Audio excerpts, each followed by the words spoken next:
우리가 신앙생활을 하면서 자주 경험하게 되는 것이 뭐냐면 하나님의 말씀을 쫓아 믿음으로 살아가려고 하는 여러분 우리 신자의 인생 가운데 고난과 환난이 찾아온다는 것이죠. 마치 오늘 읽은 본문의 내용과 같이 예수님과 함께 타고 가는 배에 풍랑이 찾아온 것과 같이 예수 그리스도를 믿는 믿음으로 그리스도와 한몸된 우리 신자의 인생의 항해에도 뜻하지 않은 이런 풍랑이 찾아오기도 한다는 것입니다. 여러분, 우리 인생에 찾아오는 이 뜻하지 않는 풍랑은 사람들을 통해 오는 것일 수도 있고, 아니면 환경을 통해 오는 것일 수도 있고, 아니면 우리의 육체적인 질병을 통해 오는 것일 수도 있고, 그러니까 다양한 모습으로 우리의 인생 속에 갑자기 찾아와서 우리의 신앙의 항해를 마구 흔들어 놓는 것을 우리가 경험하게 되는 것이죠.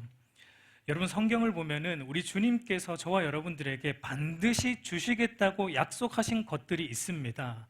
여러분, 그것이 무엇입니까? 예수 그리스도를 믿는 믿음을 통한 구원의 은혜입니다. 죄 용서의 은혜이고, 그리고 구원으로 인한 하나님 나라의 모든 은혜와 기쁨과 즐거움, 그리고 우리 주님 다시 오시는 날 하나님 나라의 영광에 이르게 된다는 것은 신자들에게 우리 주님이 반드시 어떤 일이 있더라도 주시겠다라고 약속하신 것들이에요. 그런데 성경을 우리가 좀 정직하게 보면은 우리 주님께서 주시겠다라고 약속하지 않는 것들도 있습니다. 그것이 뭐냐면 우리 신자들의 인생 속에 환난과 고난 같은 풍랑이 없게 하시겠다라는 약속은 하시지 않았습니다. 오히려 고난과 핍박이 있을 것이다 라고 말씀하셨어요. 그래서 바울도 이렇게 말합니다. 디모데후서 3장 12절 우리 한번 같이 읽어보도록 하겠습니다. 시작. 무릇 그리스도 예수 안에서 경건하게 살고자 하는 자는 박해를 받으리라.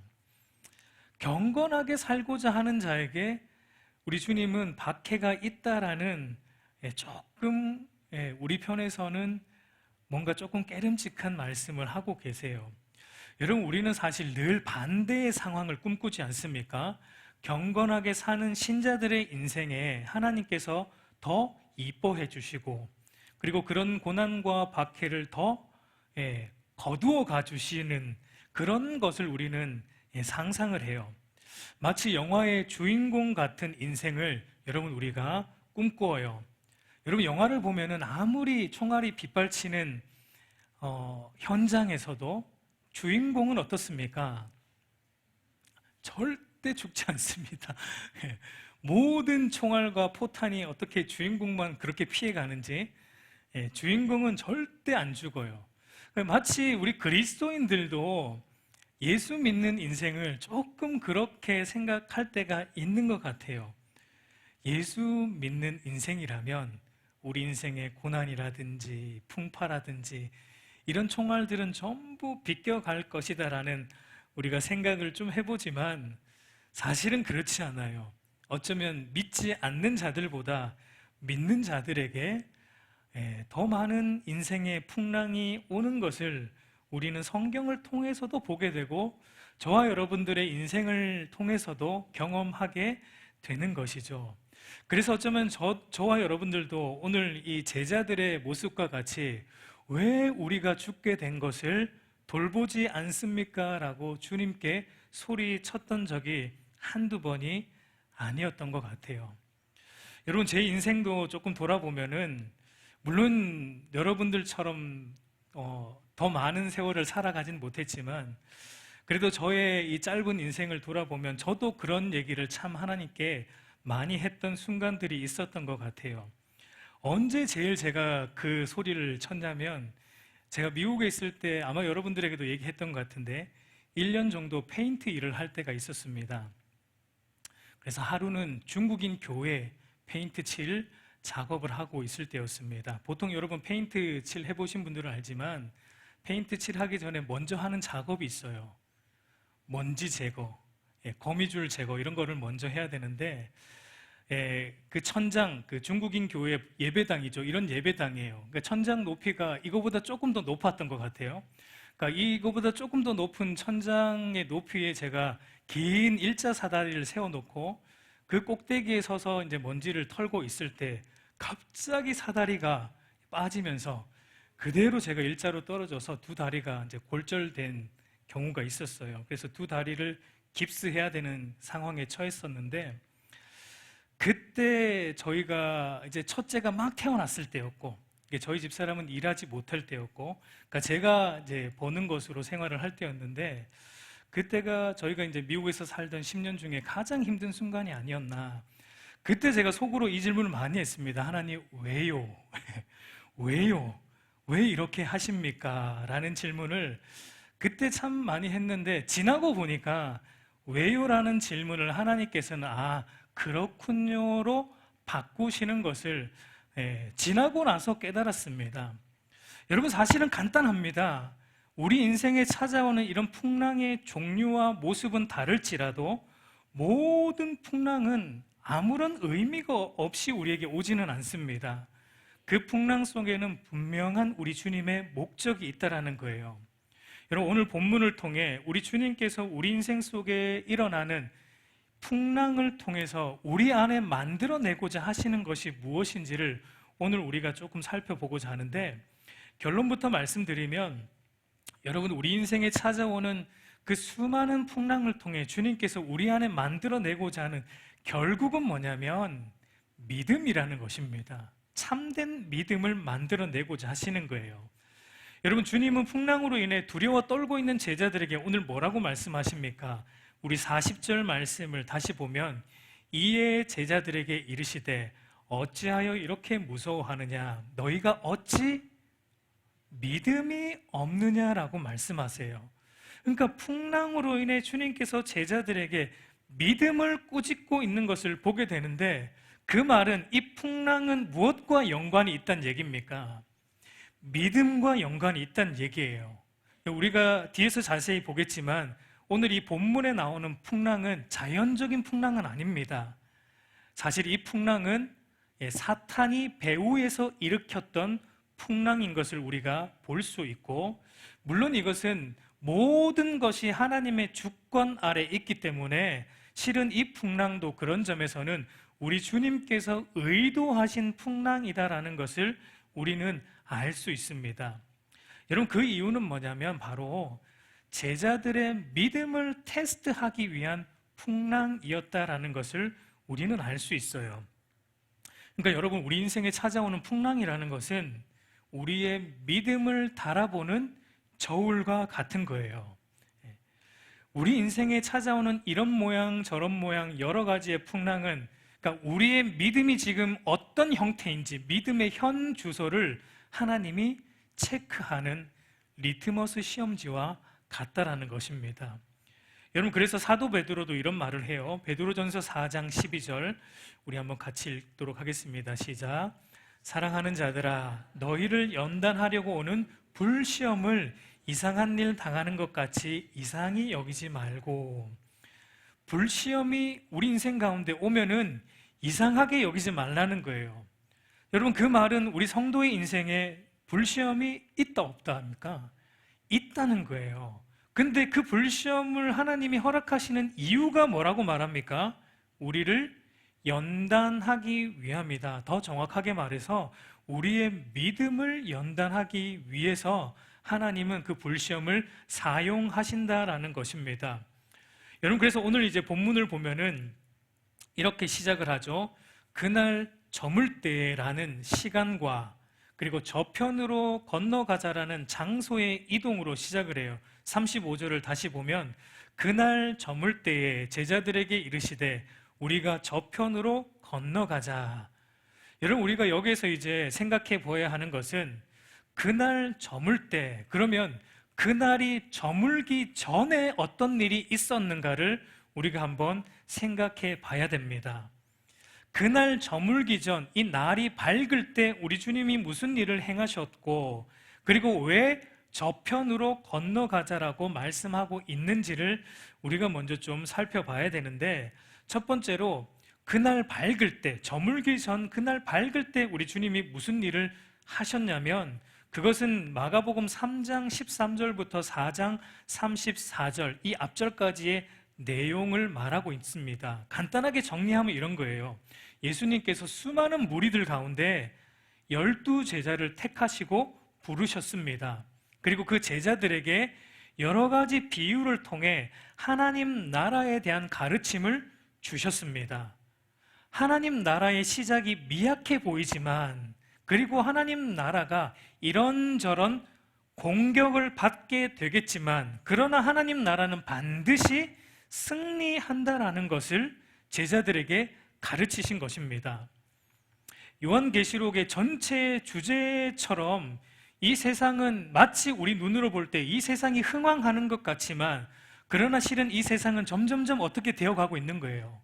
점점점 망하다가 우리 주님 오실 때 일시에 단번에 망하게 되는 것이고, 우리 하나님 나라는 마치 작은 겨자씨처럼 작고 능력이 없는 것처럼 보이지만, 그러나 드러나지 않지만 점점점 하나님 나라는 흥왕하다가 주님 오시는 날 단번에 그 영광이 드러나게 되는 그 가르침, 하나님 나라에 대한 가르침을 제자들을 불러 모아 가르치신 일을 날이 밝을 때 우리 주님이 하셨다는 거예요.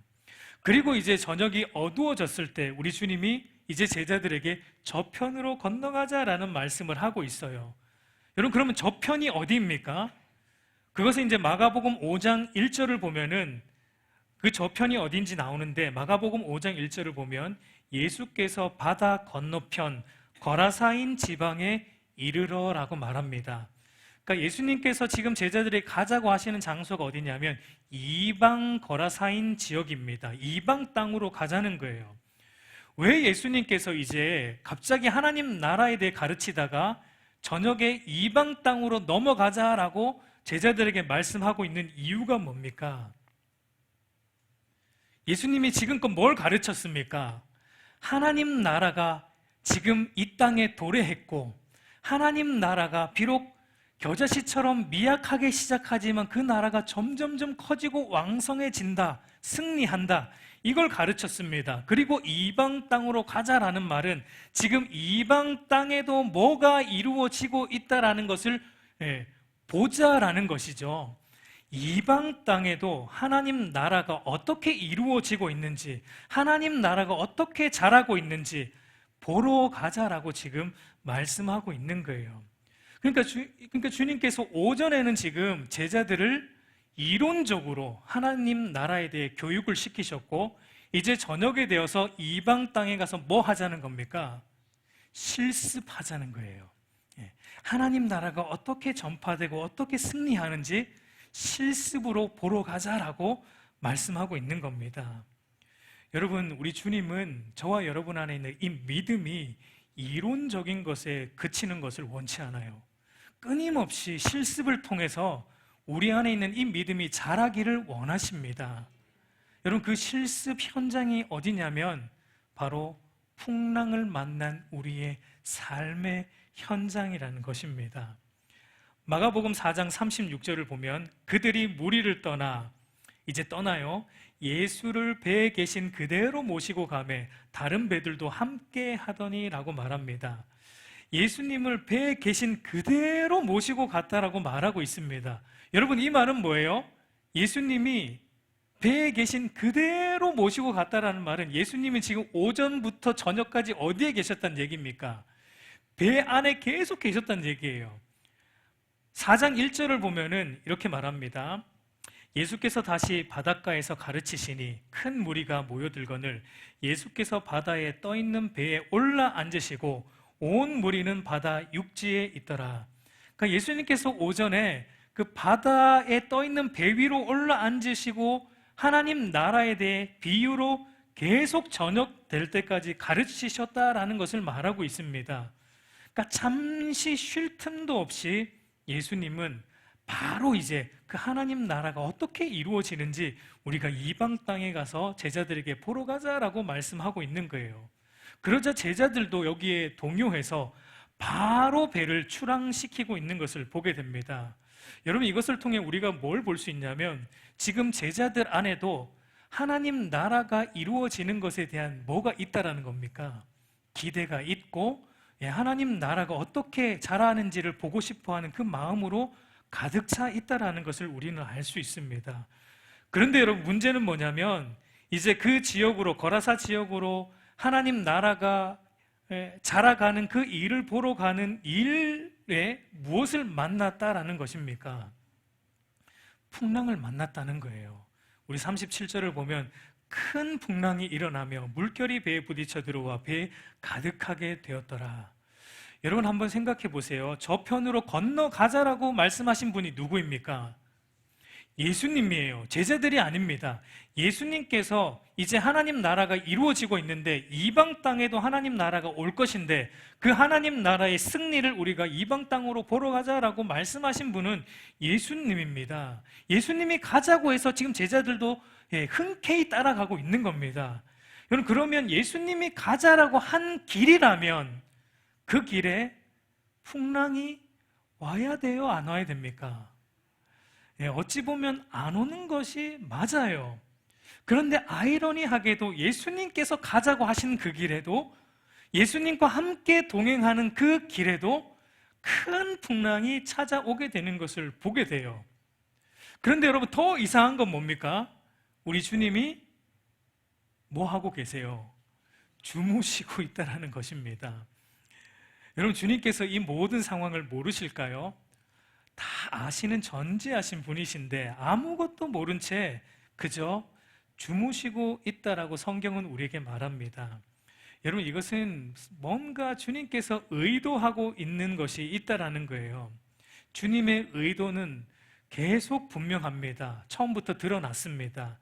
이날 밝을 때 제자들에게 가르치셨던 하나님 나라에 대한 이해와 믿음이 제자들 안에 바르게 있는지를 주님은 이 풍랑을 통해, 고난을 통해 테스트해 보기를 원하셨던 거예요. 여러분, 고난이라는 것은 우리의 믿음의 순도가 100%인지 아닌지를, 우리의 믿음 안에 불순물이 섞여 있는지를 분별하는 시금석과 같습니다. 여러분, 우리가 흔히 생각하는 잘못된 믿음 중에 예수 믿으면 다 잘 된다라는 것, 예수 믿으면 우리가 하는 일이 우리가 원하는 방향으로 다 잘 풀린다라는 이 잘못된 믿음은 우리가 하는 일에 큰 풍랑이 찾아오면은 무너지는 것이죠. 주님은 마치 풍랑을 통해 우리의 믿음을 테스트하시고 우리의 믿음 안에 있는 불순물들을 빼내고자 하시는 거예요. 우리의 믿음이 참인지 아닌지 여러분, 평소에는 잘 드러나지 않아요. 흔들어 봐야 드러나요. 풍랑을 통해 크게 한번 뒤집어 놔 봐야 우리의 믿음이 순도 몇 프로인지가 실은 드러난다는 거예요. 주님은 풍랑을 통해 지금 제자들의 믿음의 순도를 테스트해 보고 계십니다. 그런데 여러분, 이들의 믿음에는 지금 불순물이 잔뜩 끼어 있다라는 것을 우리가 보게 돼요. 사실 이것은 복음서 내내 보게 되는 겁니다. 이들은 주님이 말씀하신 하나님 나라에 대해 바른 이해가 없었어요. 자기를 부인하고 하나님의 다스림과 통치를 받는 그 나라로 이해하지 못하고 끊임없이 자신들의 부귀영화를 이루어줄 정치적 나라로 이들은 이해를 했습니다. 여러분, 그래서 복음서를 보면 늘 주님은 무리와 제자들을 구분하여 말씀하는 것을 보게 돼요. 여러분, 복음서를 보면 늘 무리가 나오고 또 제자들이 등장하는 것을 우리가 보게 돼요. 우리가 주일날 보고 있는 산상수훈도 마찬가지였죠. 주님은 수많은 무리들을 뒤로 하시고 제자들에게 하나님 나라에 대해 말씀하시는 것을 보게 됩니다. 여러분, 무리는 어떤 자들입니까? 자신의 필요에 따라 예수님을 쫓는 자들입니다. 그렇기 때문에 무리에 속한 자들은 예수님과 함께 가는 그 길에 풍랑이 오면 됩니까? 안 됩니까? 안 돼요. 풍랑을 허용하지 않습니다. 무리들은 자신이 쫓는 것이 풍랑이 아니라 예수님과 함께함으로 성공하는 것이고, 예수님과 함께함으로 이익을 얻는 것이고, 예수님과 함께함으로 자기 안전을 추구하는 것이기 때문에 무리들은 절대 풍랑이 오면 안 돼요. 믿음을 빙자해서 자기의 목적을 이루고자 하는 자들이 바로 무리에 속한 자들이에요. 그러나 주님이 부르신 제자들은 어떤 자들입니까? 여러분, 제자는 자기를 부인하고 주님을 쫓는 자들입니다. 그러니까 주님이 가는 길을 함께 가는 자들이 제자예요. 그러니까 제자들의 관심은 환경과 상황이 아니에요. 제자들의 관심은 주님 자체입니다. 그러니까 제자들의 관심은 주님이 어떤 분이신가입니다. 주님이 어디를 가든지 그곳에 광풍이 있든지 없든지 주님과 그저 동행하고 있다는 그 자체가 제자들의 모든 관심사인 것입니다. 여러분, 그런 점에서 오늘 본문에 나오는 제자들은 사실은 무늬만 제자였지 아직까지는 참된 제자는 되지 못한 것입니다. 그러니까 풍랑 속에서 이들이 보고 있는 것은 쿨쿨 자고 있는 주님의 무관심이에요. 여러분, 제자들이 뭐라고 말합니까? 38절을 보면 제자들이 깨우며 이르되 선생님이여 우리가 죽게 된 것을 돌보지 아니하시나이까. 이렇게 말하는 것과 같습니다. 아니, 큰 풍랑으로 인해 배가 침몰하기 일보 직전인데 어떻게 당신은 그렇게 평안히 잘 수 있습니까? 선생으로서 자질에 문제가 있는 것이 아닙니까? 하나님 나라의 일을 하신다고 우리를 꼬셔서 오전 내내 하나님 나라에 대해 설교하시더니 하나님 나라의 일을 하기도 전에 우리가 죽게 생겼는데 이렇게 무책임하게 잠만 자시면 우리가 어떻게 당신을 믿고 따라갈 수 있습니까? 라고 이제 제자들이 사실은 말하고 있는 거예요. 여러분, 제자들은 사실은 이 풍랑 속에서 우리 주무시는 주님을 통해 실은 다른 것을 보아야 했습니다. 여러분, 그것이 무엇입니까? 도대체 이분이 누구이기에 이런 풍랑 속에서도 저렇게 평온히 주무실 수 있을까? 이분은 이 땅의 하나님 나라를 우리에게 가르쳐 주신 것처럼 하나님 나라를 가져오신 하나님의 왕이시기 때문에 이것이 가능하구나. 그렇기 때문에 이런 풍랑 속에서도 저렇게 평온할 수 있구나. 이런 풍랑 속에서도 저런 잠을 잘 수 있다는 것은 저분은 우리와 다른 존재, 곧 하나님의 아들이시구나라는 것을 사실은 잠을 자는 주님을 통해 이들이 보고 이들이 사실은 어떻게 해야지 주님의 시험에 통과하는 거예요. 주님 옆에 가서 같이 누워 자야 돼요. 주님 옆에 가서 그 풍랑 속에 배가 막 흔들리는 풍랑 속에서 주님 옆에서 같이 잠을 자면 이 시험에 합격이에요. 근데 이들은 낙제했습니다. 여러분, 아무렇지도 않은데 우리 주님이 일어나서 제자들에게 이제 자신이 누구인지를 보여주시는데 39절을 보면은 예수께서 바람을 꾸짖으시며 바다더러 이르시되 잠잠하라 고요하라 하시니 바람이 그치고 아주 잔잔하여지더라 라고 말합니다. 예수님께서 모든 것을 다스리시고 통치하시는 하나님의 아들 되심, 만왕의 왕 되심을 보여주고 계신 거예요. 그래서 41절에 보면 이들이 이렇게 말합니다. 그들이 심히 두려워하여 서로 말하되 그가 누구이기에 바람과 바다도 순종하는가 하였더라. 여러분, 제자들은 예수님을 따르고 있었지만 아직 예수님이 누구인지 모르고 있었던 것입니다. 여러분, 마가는 예수님을 지금 누구로 소개하고 싶은 겁니까? 여러분, 마가는 사실은 마가복음 시작할 때부터 이미 예수님을 이렇게 소개하고 시작을 했어요. 마가복음 1장 1절 우리 한번 같이 읽도록 하겠습니다. 시작. 하나님의 아들 예수 그리스도의 복음의 시작이라.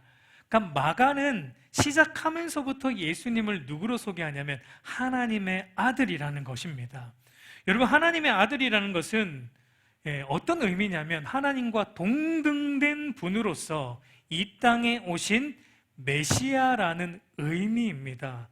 예수님은 하나님으로서 영원 전부터 계셨고 성부와 성령과 함께 이 세상을 창조하신 창조주이시며 죄로 인해 깨어진 세상을 다시 재창조하시기 위해, 죄로 인해 타락한 인류를 구원하시기 위해 이 땅에 육신을 입고 오신 성자 하나님이시라는 것을 마가는 지금 말하고 있는 것입니다. 여러분, 이 풍랑을 통해서 주님께서 제자들에게 보여주고자 하셨던 것이 바로 이것이에요. 예수님의 하나님 되심. 예수님께서 하나님 나라를 완성하시는 하나님 나라 왕이시고 예수님이 바로 하나님 나라 자체이시다는 것을 제자들이 보기를 원했던 것입니다. 여러분, 그래서 주님께서 이 풍랑을 의도적으로 일으키셨다라고 우리는 볼 수 있어요. 물론 서두에 말했지만 이 풍랑 이면에는 여러분 사탄의 역사도 있었던 것을 우리가 보게 되는데, 그것을 어떻게 알 수 있냐면, 여러분, 예수님께서 이 풍랑을 꾸짖으시죠. 이 바람을 꾸짖으세요. 풍랑을 꾸짖으시는데, 이 풍랑을 꾸짖으실 때 사용했던 단어가, 이 헬라어 원문을 보면은 에피티마오라는 단어를 썼습니다. 여러분, 이 단어는 어떤 의미냐면 인격적인 존재를 꾸짖을 때 쓰는 단어입니다. 인격적인 존재를 책망할 때 쓰는 단어가 이 단어예요. 그런데 여러분, 풍랑은 인격체입니까? 비인격체입니까? 비인격체입니다.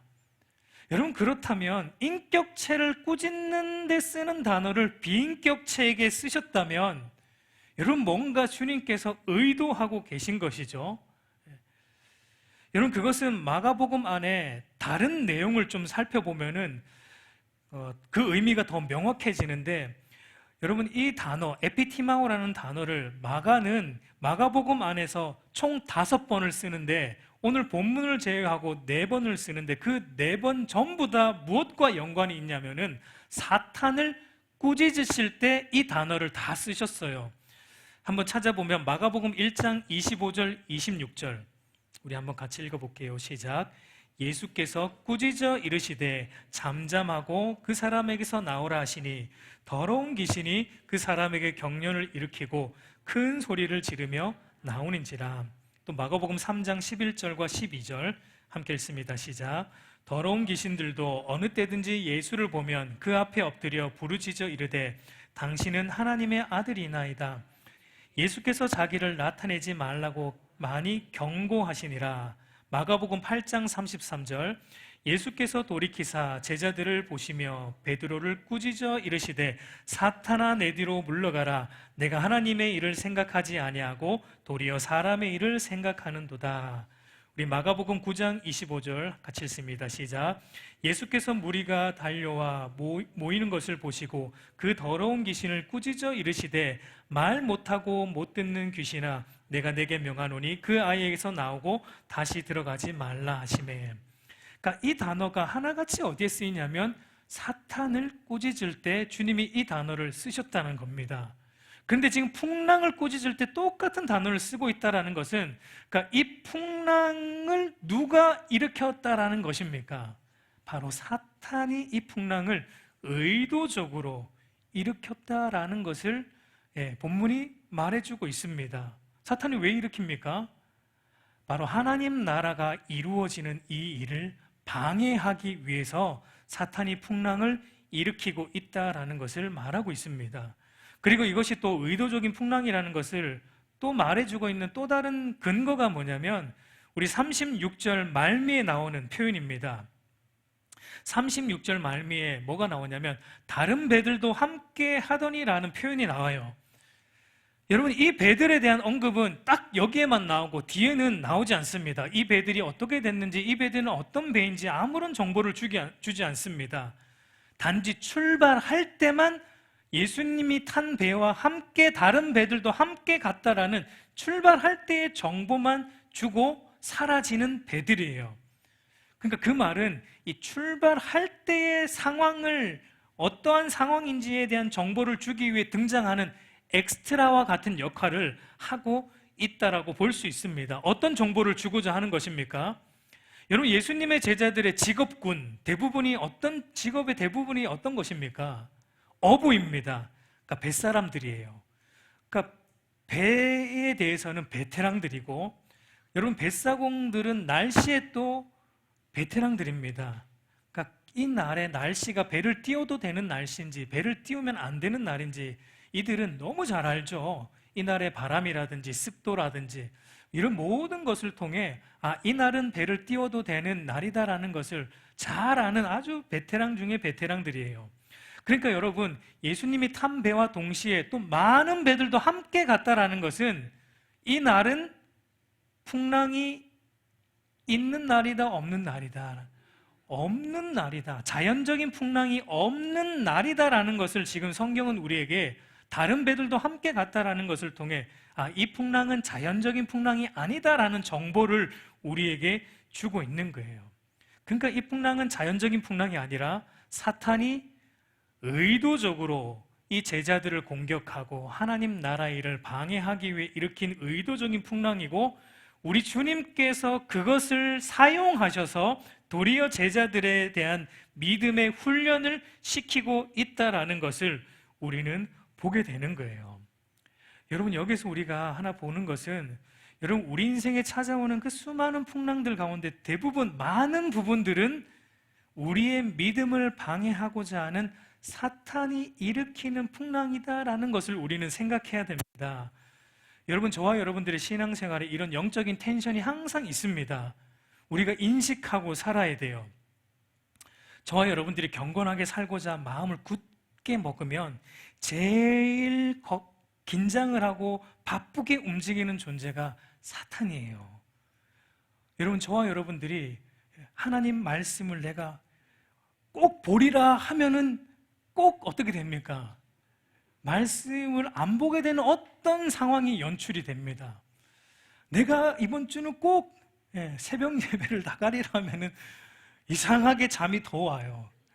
사랑하는 자에게 잠을 주신다고 이상하게 새벽 잠이 꿀 같고.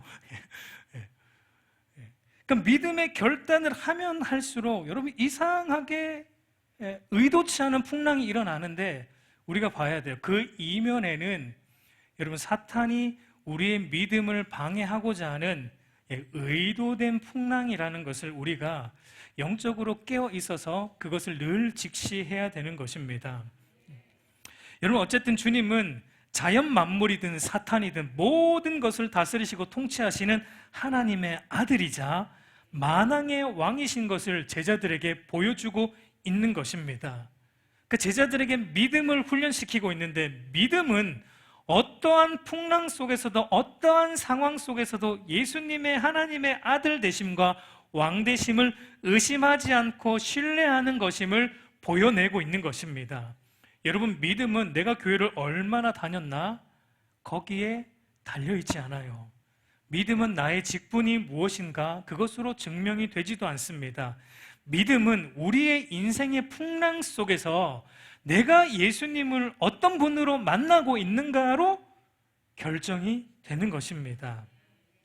이 풍랑이 잠잠해지든 아니면 풍랑이 나를 집어삼키든 중요한 것은 그것이 아니고, 하나님의 아들이시자 만왕의 왕이신 주님이 나와 함께 이 풍랑 속에 있다라는 그것을 믿는 것입니다. 하나님의 아들이신 주님과 함께 있는 것으로 충분하다는 이 믿음이 결국은 여러분 세상을 이기는 믿음이고 사탄의 방해를 이기는 믿음이라는 거예요.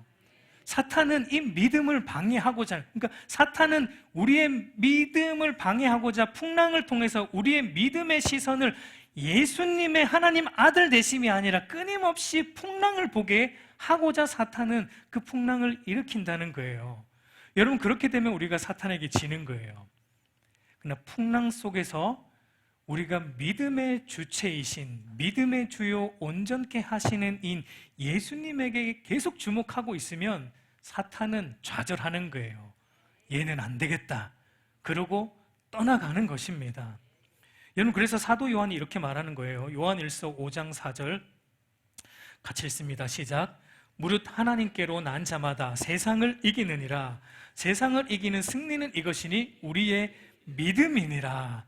여러분, 세상을 이기는 것이 우리의 믿음인데, 근데 이 믿음이 어떤 믿음인지 사도 요한이 그 다음 구절에 말하는 것을 한번 또 보도록 하겠습니다. 우리 5절을 한번 또 같이 읽습니다. 시작. 예수께서 하나님의 아들이심을 믿는 자가 아니면 세상을 이기는 자가 누구냐? 그러니까 여러분, 세상을 이기는 믿음은 예수님이 하나님의 아들 되심을 믿는 것이라는 거예요. 이게 진짜 믿음이라는 거예요. 믿음은 그냥 추상적으로 저와 여러분이 믿습니다 이렇게 한다고 믿음이 큰 게 아니에요. 예. 아멘을 크게 한다고 믿음이 큰 게 아니고, 예. 주여 믿습니다 하면서 이게 목소리 큰다고 믿음이 있는 게 아니고, 내가 예수님을 하나님의 아들 되심을 정말 신뢰하고 있는가, 온전히 믿고 있는가, 여기에 믿음이 달려있다는 것입니다. 그래서 여러분, 주님은 아직 예수님을 하나님의 아들로 믿지 않는 믿음 없는 제자들에게 이렇게 말씀하시죠. 우리 40절을 보면, 이에 제자들에게 이르시되 어찌하여 이렇게 무서워하느냐, 너희가 어찌 믿음이 없느냐라고 말씀하십니다. 여러분, 주님은 이 믿음, 예수님이 하나님의 아들 되신다는 것을 믿는 믿음과 무엇과 연결지어 말하고 있습니까? 두려워하는 것, 무서워하는 것과 말하고 있어요. 그 말은 여러분, 우리 안에 예수님이 하나님의 아들 되심에 대한 믿음이 없으면 여러분, 우리 인생 속에 쉼 없이 찾아오는 풍랑 속에서 우리는 늘 뭐에 사로잡혀 살아가게 된다는 것입니까? 두려움에 사로잡혀 살아가게 된다는 거예요. 여러분, 그리스도인들의 삶의 특징이 뭐라고 했죠? 기쁨이라고 했죠. 주 안에서 항상 기뻐하라. 주 안에서 항상 기뻐하라. 여러분, 사도 바울이 주 안에서 항상 기뻐하라는 말을 어디에서 하고 있다고 했죠? 감옥에서 빌립보 교인들에게, 너희는 내가 감옥에 있는데 주 안에서 항상 기뻐하라. 나처럼 주 안에서 항상 기뻐하라. 감옥이라는 풍랑을 바울은 만났지만 그 풍랑 속에서 기뻐하고 있는 거예요. 여러분, 기뻐하는 그 이유는 예수님이 하나님의 아들 되심을 믿는 믿음이 바울에게 있었기 때문에 풍랑하고 상관이 없는 거예요. 여러분, 이게 그리스도인의 삶의 특징이에요. 풍랑이 있든 없든, 우리 인생의 풍랑이 크든 작든, 그리스도인의 삶은 항상 기뻐하는 삶이라는 것입니다. 그런데 여러분, 그 믿음이 없으면 여러분, 그리스도인의 특권인 주 안에서 기뻐하는 삶을 살아갈 수가 없습니다. 두려워하게 돼요. 여러분, 오늘 이 본문의 핵심은 풍랑을 잠잠케 하시는 우리 주님의 어떤 능력이 절대 아닙니다. 우리는 자꾸 이런 것들을 볼 때 주님의 이런 능력을 자꾸 집중하려고 해요. 여러분, 풍랑이 잠잠케 되는 기적과 같은 일들은 기독교 외에도 많이 일어나요. 무당들도 할 수 있어요. 무당들도 여러분, 풍랑을 잠잠케 할 수 있어요. 여러분, 그리고 오늘 이 풍랑이 누가 일으킨 풍랑이에요? 사탄이 일으킨 풍랑이기 때문에 사탄도 풍랑을 일으키고 잠잠케 할 수 있는 능력이 얼마든지 있습니다. 여러분, 본문이 말하고자 하는 핵심은 하나님의 아들이신 예수 그리스도를 온전히 우리가 신뢰하는 믿음이 있는가입니다. 그것은 우리의 인생의 풍랑에 내가 어떻게 대처하고 있는가를 보면 안다는 것입니다. 그러니까 여러분, 예수님과 함께 살아가는 우리의 인생에도 풍랑은 온다. 여러분, 이걸 인정해야 돼요. 인정하고 살아야 돼요. 그러나 나는 예수 그리스도와 함께 그 풍랑 속에 있다는 것 자체만으로 충분하다. 여러분, 이 믿음이 세상을 이기는 믿음입니다. 이 믿음이 사탄의 관계를 파는 믿음이라는 거예요. 우리 사랑하는 성도 여러분, 이제 말씀을 맺겠습니다. 여러분, 주무시는 주님과 함께 큰 풍랑이 휘몰아치는 태풍 속에 머물러 있는 것이 주님이 없이 화창한 날씨에 거하는 것보다 훨씬 안전해요. 그거 아십니까, 여러분? 주님과 함께 큰 광풍이 들어쳐서 우리의 인생에 배에 물이 막 몰아치고 막 뒤집어질 것 같은 그것이 우리 인생에 햇볕이 짱짱 나고 아무런 일이 일어나지 않는데 주님 없이 그 일이 일어나는 것보다는 훨씬 안전하다는 것입니다. 풍랑이 오든 잔잔하든 여러분, 그것은 중요하지 않습니다. 주님이 저와 여러분의 인생의 배에 함께 타고 계신가? 그게 중요한 거예요. 그분만 저와 여러분의 인생의 배에 함께 승선해 계시면 여러분, 그것으로 충분합니다. 우리는 이미 항해를 완수한 것과 똑같아요. 여러분, 우리 인생에 풍랑이 크든 작든 그것으로 여러분, 우리 인생을 진단하지 않았으면 좋겠습니다. 우리의 배 안에 우리 주님이 함께 있다, 하나님의 아들이신 그분이 나와 함께 있다라는 그 사실, 이것 하나면 충분한 것입니다. 여러분, 그것 때문에 저와 여러분이 기쁨으로 살아갈 수 있는 거예요. 여러분, 그 은혜를 저와 여러분들이 누렸으면 좋겠습니다. 주님과 함께 풍랑 속에서도 기뻐하는 자유와 은혜, 저와 여러분 안에 있기를 우리 주님의 이름으로 축복합니다. 그 믿음으로 저와 여러분이 우리 인생의 항해를 완주했으면 좋겠습니다. 우리 인생의 항해에 우리 주님과 함께 풍랑 속에서도 기뻐하는 저와 여러분들이 되기를 우리 주님의 이름으로 축복합니다.